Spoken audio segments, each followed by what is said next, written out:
Hello मेरे प्यारे विद्यार्थियों, कैसे हैं आप लोग। होप आप सब बढ़िया होंगे बच्चों, मैं भी एकदम बढ़िया हूं। तो दोस्तों, मैं आप लोगों के लिए एक लेकर आया हूं इंपॉर्टेंट स्ट्रेटजी कि लास्ट 45 डेज में सीए फाउंडेशन के लिए कितने आवर्स आपको किस सब्जेक्ट को देने चाहिए, क्या आपको टाइम देना चाहिए एक सब्जेक्ट के लिए, और कितनी बार रिवीजन दोस्तों इस 45 डेज के अंदर पॉसिबल है। तो चलते हैं, स्टार्ट करते हैं। सबसे पहले अगर मैं बात करता हूं दोस्तों, यहां पर आपका एक सब्जेक्ट आ जाता है अकाउंट्स, लॉ,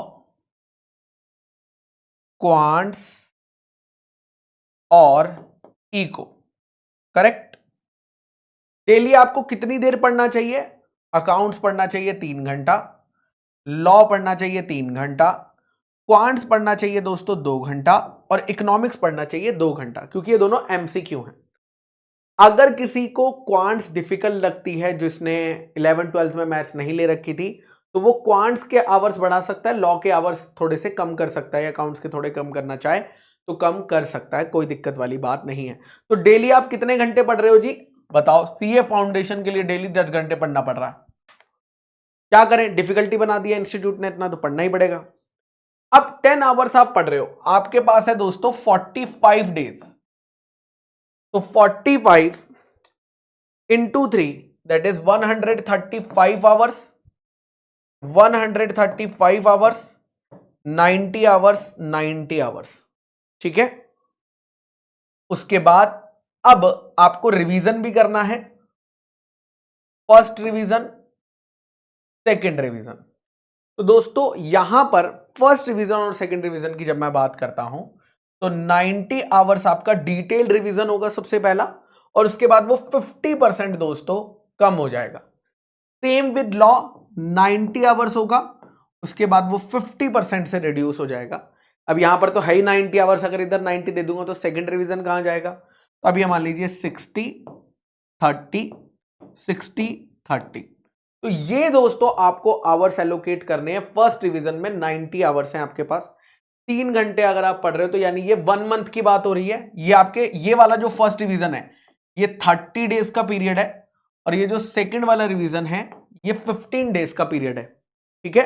तो फर्स्ट 30 डेज में आपको एक बार रिवाइज करना है प्रॉपरली, डिटेल में, थॉरोली क्वेश्चंस को प्रैक्टिस करते हुए यहां पर करना है, यहां पर लर्निंग पे फोकस करना है, यहां पर दबा के दोस्तों एमसीक्यूज आपको सॉल्व करने हैं इन दोनों ही सब्जेक्ट में। ठीक है। उसके बाद जो आपने क्वेश्चंस मार्क करे होंगे फर्स्ट रिवीजन के टाइम, वो आप सेकंड रिवीजन में क्या कर देंगे, कट डाउन कर देंगे। यानी अगर आपने पहले चैप्टर में मान लो 50 क्वेश्चन करे थे अकाउंट्स के, तो दूसरे रिवीजन में 50 नहीं करने होते हैं, उसको 50% से भी कम कर दो। आप मान लीजिए 15 क्वेश्चन या 20 क्वेश्चन करने हैं, अब वापस पूरे 50 करने की जरूरत नहीं होती है। ठीक है। यहां पर लॉ में अगर आपने मॉड्यूल को वर्ड बाय वर्ड पढ़ा था, तो अब आप सिर्फ कीवर्ड्स को रिवाइज करो कि क्या मुझे याद आ रहा है कि नहीं आ रहा है। ठीक है। तो ये स्ट्रेटेजी आप रहने वाली है।